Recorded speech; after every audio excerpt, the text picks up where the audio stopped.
How's it going, everybody? I got some good news. Some really good news.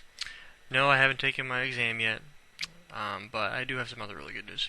This book right here that you see, just finished it. I'm really excited about that. That was a huge undertaking. It was like 900 pages long. It goes into some seriously deep subject matter in regards to the CCIE blueprint, like ridiculously deep. Um, but I'm excited. This is like the best. I don't think I've ever been like this stoked about learning how to do something like ever. So, um, what I basically wanted to do was kind of give you my next, say, I don't want to say put a time frame on it, but basically where I'm heading with this now is now that I've finished the book, now that I have my main goal. Maybe I should start there. My main goal was to one learn at least what all the technologies were in the blueprint. Go through and if somebody was to ask me, well, what is I'm just off the top here. Well, let's get out of IP addressing. Nobody likes to talk about that. What is boot P? Okay, well, I know what that is. The bootstrap protocol. It's how the original DHCP was derived in order to grab IP addresses from a bootstrap server to a bootstrap client. So, stuff like that. These are different things you're going to have to learn how to deal with inside of this, with Cisco IOS. So, my main goal, like I said, was to get in and learn every little thing that there was to know about Cisco. No, am I an expert at it? No, far from it. But what at least it's done is at least it's laid a foundation to where I know. If somebody asks me, well, what's different about MPLS unicast routing versus MPLS label forwarding? Well, there's a couple differences. With MPLS unicast, it just uses a simple label to put in front of the IP header so that it's layer 2 switched. Where with MPLS label switching, you're dealing with VRFs and you're dealing with label switch routers and label switch path and multi-protocol BGP. All these different things that come into play. Now, this isn't supposed to be a theory video, more of a hey, I finally got done with it. But it's really cool stuff. Now, with that being said, now I've gone through the book, and yes, I did mess with my background on here because quite frankly, if you the way that I read an article once when it comes to reading on a LCD monitor was this: if you read an LCD monitor all day long and your eyes start to get you get pressure in your eyes or they start to water a lot. It's basically the same concept. Oh, and you're using a white background and with white background, black text, like kind of like what this is. It's almost like looking at a light bulb and putting it behind a piece of paper, and you just stare at a light bulb and read the light bulb.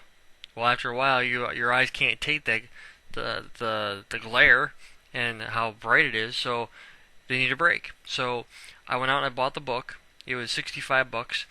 And best thing I ever did, because at least it gives me a paper background to look at. I'm able to read, I can take notes. As a matter of fact, most people know about the 70-page single subject spiral bound notebook. Well, most people when they were going through school probably had them. I filled 2 of those, front and back pages of 2 full notebooks. Actually, I'm just a few pages shy of 2 full notebooks full of notes. So out of 20 chapters and 900 pages, I have probably 130 pages worth of notes. And that's going through and, well, did I take more notes than I probably should have? Maybe. But going through it, you don't know what you're not going to remember, you don't know what you are going to remember. I probably remember a lot of things, and I probably don't remember a lot of things. A lot of minute details about things. But this first pass wasn't to become an expert at everything at one time because that's just not going to happen. You've got 20 chapters of different things. So, like, for instance, as soon as you get through chapter 11 with BGP routing policies, and you get through how MED and ASPath and local preference and communities and route reflectors and compare MED and stuff like that, then you get into QoS. There's 3 freaking chapters of QoS. Qualification, classification, and marking. Then you get, down here you get congestion management and avoidance. Then below that, you get policing, shaping, and link fragmentation. These are all QoS features. Well, technically, the only QoS features here are the first one, which is 12. This is all QoS. But you get into congestion management and it uses queuing to provide QoS. And then it gets down here, shaping, policing, and link fragmentation, that's to make it more efficient. That's QoS. So, no matter which way you cut it, dice it, slice it, or chop it up and throw it into a blender, you have to know this stuff. Now, am I an expert on this stuff? God, no. Do I want to be? Yeah, eventually. But here's the idea. You know, you get, like, here, single rate, 2-color policing. I don't remember all that. But that's okay. The idea is to at least know it's a QoS concept. I don't even remember I'd had to think about it for a couple minutes to even tell you what it was. This type of stuff is where I feel weak. So, am I going to spend as much time on advanced OSPF as I am on QoS? No, I'm going to spend more time on QoS down the road. But see, here's my goal. Today is March 30th, 2013. It is 2 days before April Fool's Day. Tomorrow is March 31st, and then Monday is April Fool's, 4/1. My 4-year-old's birthday, well, he will be 4, is on 4/2. The same day as my test. My test is at 10 o'clock in the morning. So my goal is Saturday night, tomorrow night when I get home from work at midnight. I'm going to come home, do a couple hours of studying, and I'm going to go through, we have a birthday party Sunday for him, because obviously we're not going to do it in the middle of the week.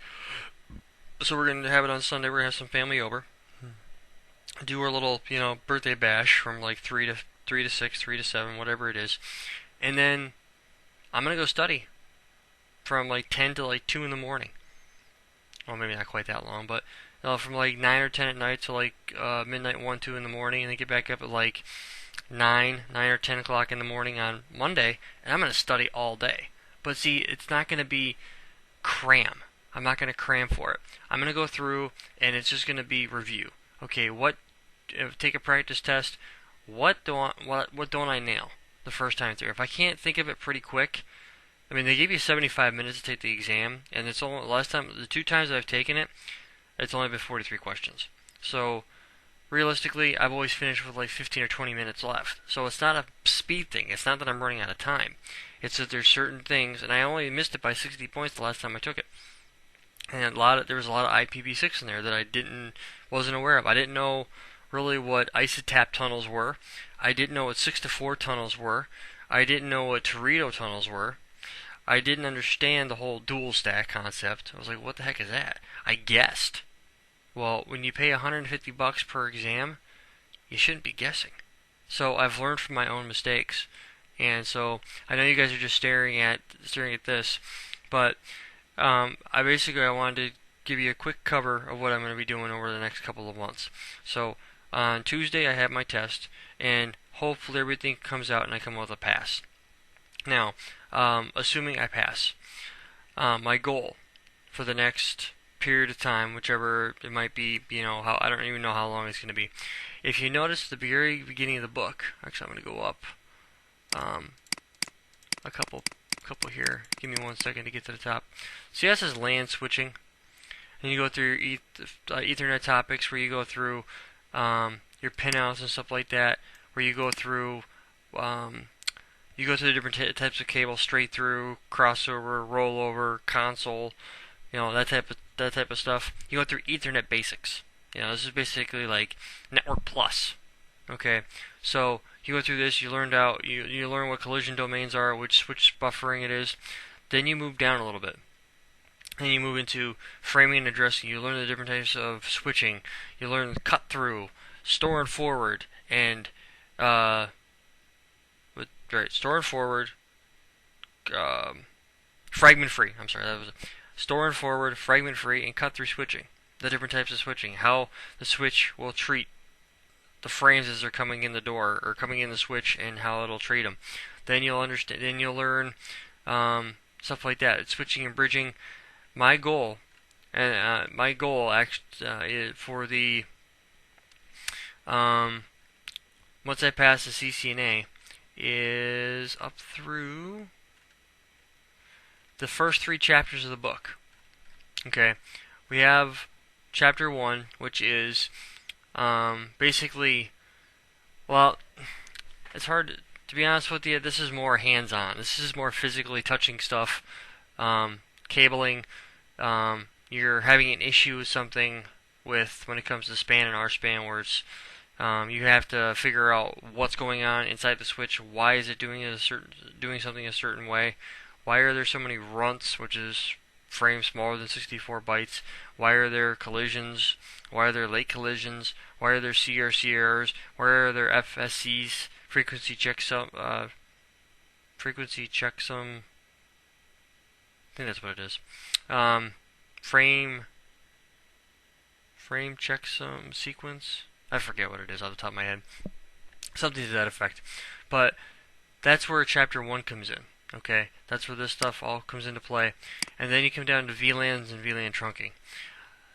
Chapter 2 and Chapter 3 are going to be things that are going to be specifically difficult when it comes to advanced topics. So when I get done, with this, not only will I be able to walk through all of this stuff, I can configure a VLAN, I can configure trunking, I can configure .1Q trunking, I can configure VTP,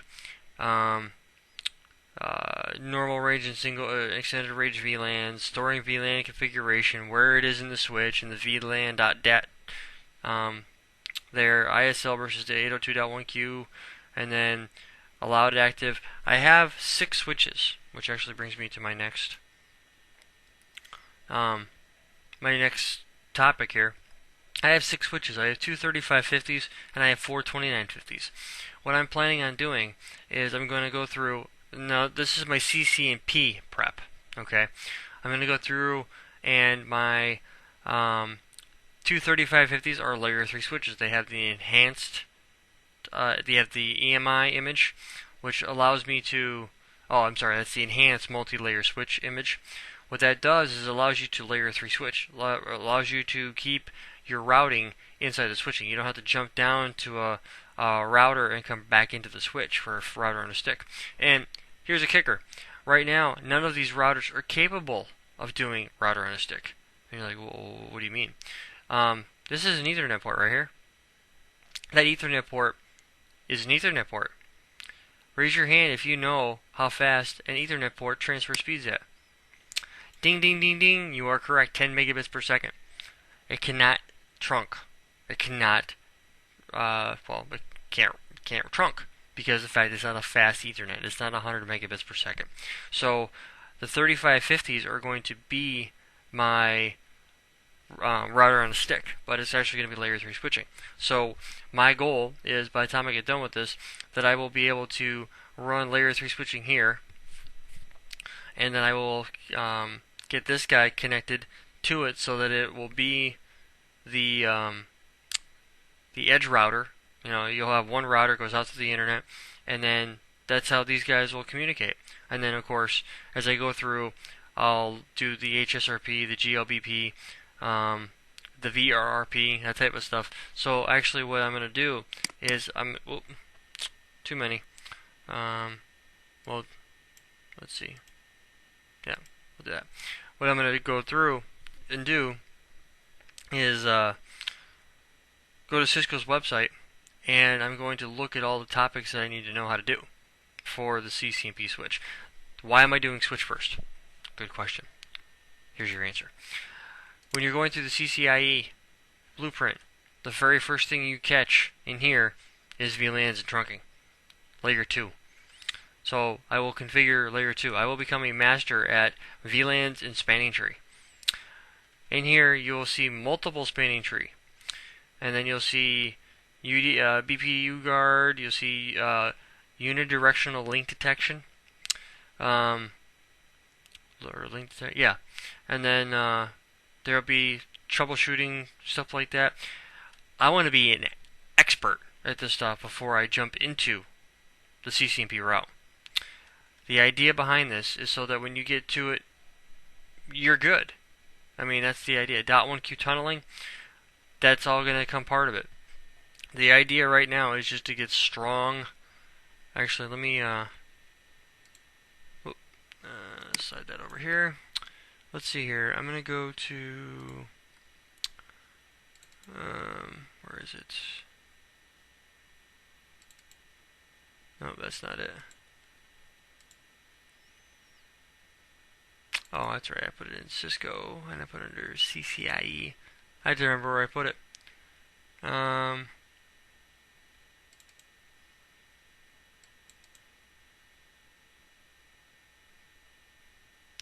Let's see here. I paid a lot of money for this stuff. That's why I'm being kind of careful with it.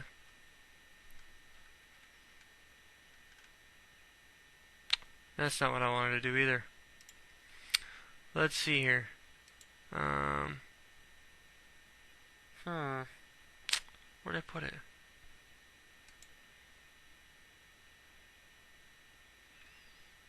I don't remember. That's not good. But anywho, well, it's a topology, so I'll show you the topology that we've been working with for the last little bit here. This is the topology that my original, well, actually, this is the CCNA volume, or CCNA 4 final exam. I've got most of this already configured and built, and that's actually what I'm going to do once I finish this video up, which will be here in the next couple minutes, is I'm going to tackle this right here. Tackle this and this right here. All this stuff right here is stuff that you need to know how to do at the CCNP switch.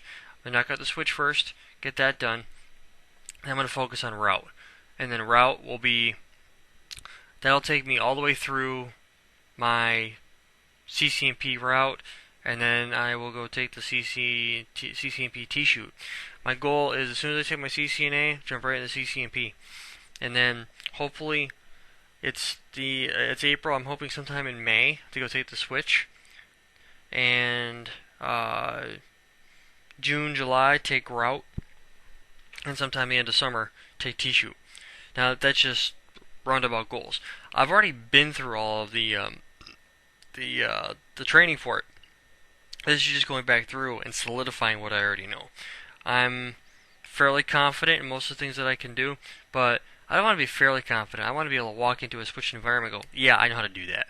And actually where I'm at, where I work, we actually just took over, LAN support was taking care of the switching.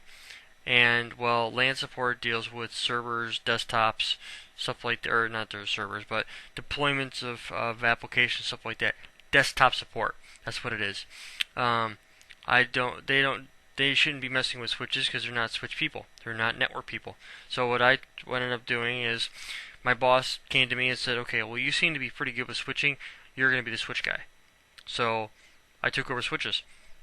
So that's what I'll end up doing. But this is going to help me dramatically get over that hump of having questions about switching. And switching isn't really that complicated, as you can see. There's not a whole lot to it, but knowing how to ether channel, layer 2, layer 3, how to route it, how Ceph works, how non-Ceph works, process and fast switching, that type of stuff, that's all going to come into play. So that's my goal at this point, is get my CCNA on Tuesday, come back through, do this stuff right here. So CCNP switch is going to be next, and then as soon as I have CCNP switch, it's going to be route, which is all of this stuff right here. That side of the house. But my topologies are going to be a lot bigger, a lot more beefier. I don't want to be messing around with 2 and 3 routers. I'm going to be probably doing half a dozen, dozen and a half routers, getting stuff set up. And what I'll end up doing is I'll follow through with the INE topology, whatever topology Brian sets up for in the Advanced Technologies course. Follow that topology, and as he's configuring it, go through it with him. and that's going to be the CCNP. So I'll follow Jeremy with CBT Nuggets for the CCNP side of the house, and then as soon as I get closer to the CCIE level, it'll be more INE than it will be than CBT Nuggets, because I've been pushing really hard to CBT Nuggets to try to get them to come out with a new CCIE series, because they have three CCIEs working for them now. They have they have Jeremy Chara, they have Keith Barker, and they have Anthony Sequeira. So one of those three guys, I think, should jump in and do a CCIE series. I don't know when the next blueprint is supposed to be released, because the CCNA just got redone. Just recently they made the announcement for it. So I'm actually going to be throwing a few things in here on this guy right here, to where I will configure multi-area OSPF, just so you guys can see how that works. I'm also going to do some IPv6, so I'll turn it on so you guys can see what dual stacking looks like. I might even do some static routes that are IPv6, and then beyond that, it'll be a matter of going through and, I won't do any frame relay IPv6, but some things will be IPv6, just so you guys can get an idea what it looks like. So that's pretty much where it sits right now. The next video I'm going to do is going to be more NAT, and it'll be a quick video, because I know what the syntax is going to be this time. I paid attention to it a little more closely than I did last time, and go from there. So I'm going to upload this video pretty quick here, get this thing situated, and like I said, it's going to be the NA on 4.2, and then it'll be the NP switch thereafter, and hopefully class will be ending here in another month for me at school, so I'm going to have a few weeks off to where I'm just going to be like every night 3-4 hours knocking out switch stuff, firing up my equipment here, trying to get everything situated. I have it set up in GNS3 to where the GNS3 will do most of the routing, and my topology here, my rack, is going to fill in the rest, and then it's going to be CCNP. I'm hoping that I can have the CCNP before the end of summer, and if everything bodes well, I will have that, if not sooner. It may turn out to be a financial thing to where I can't afford to take the test quite yet, because I need to save up some money, but that's the goal. And then beyond that, as I'm going through, I'll go through and I will do a CCNP series when I get done, or when I get closer, because what I'm going to want to do is, before I take an exam, I'm going to want to explain everything, so that if I run into a hiccup, I know how to deal with it. Now, the only thing that I won't be able to do on a regular basis is private VLANs. That's the only thing, and some minor QoS at the CCNP level, but the 3550s still do a pretty good job of QoS, but the private VLANs are only supported on the 3560s and above, where the 3550s, they don't do it. I did know that when I bought them, but my push really wasn't CCIE at that level. It was still CCNP, and I didn't really need to worry about it. But there's quite a few different places out online that I can go buy rack rentals, and for a few hours on a Saturday, go rent some rack time and, practice it, just so I know what the syntax is. And, as long as you know what the syntax is, and you can practice it, and you can troubleshoot them and figure out why a promiscuous port isn't doing something, or an isolated port is doing something else, or a community port is being goofy. As long as you know the different port types and the ranges that you have to have them in, and they have to be in transparent mode for them to work, that type of stuff, as long as you get that, you should be okay. But like I said, CCNP switch, and then it'll be NP route, put RT for route, and it'll be the route track after that. That'll fill in, that'll do the BGP, the IPv6, the OSPF, the EIGRP. There's no RIP currently in the CCNA, CCNP, or the CCIE. It's been taken out. But I will still incorporate it, because it's still a disinspector routing protocol that is still widely used. Most home routers still use RIP as a default routing. So with that being said, I know this video ran a little long, but this is really cool stuff. I'm really excited. I feel like I'm in a good place right now. I feel pretty strong where I'm at, and like I said, as I get through the CCNP switch and Jeremy shows me everything I need to do, I'm gonna compare his training with INA's because I have their switch training downloaded, and I'm gonna jump into that and compare notes and see if there's anything that Brian did that Jeremy didn't, and vice versa, and go from there. And then beyond that, it's gonna be the route, like I said, then T-shoot, and then I do have the CCDA and the DP are going to be things I'm going to go after as well.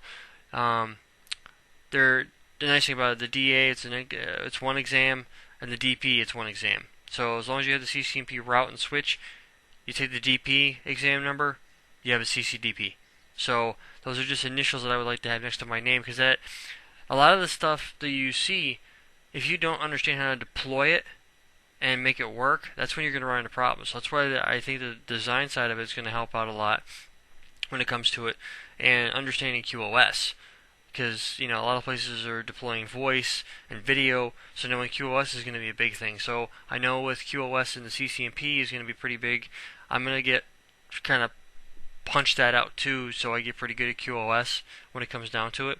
So I know this video ran kind of long. I apologize for that, but I had a lot I wanted to talk about. So I'm going to cut this one loose, and I'm going to get into some basic NAT, and then I'll do some advanced OSPF stuff. So I hope this has been informative for you, and I'd like to thank you for viewing.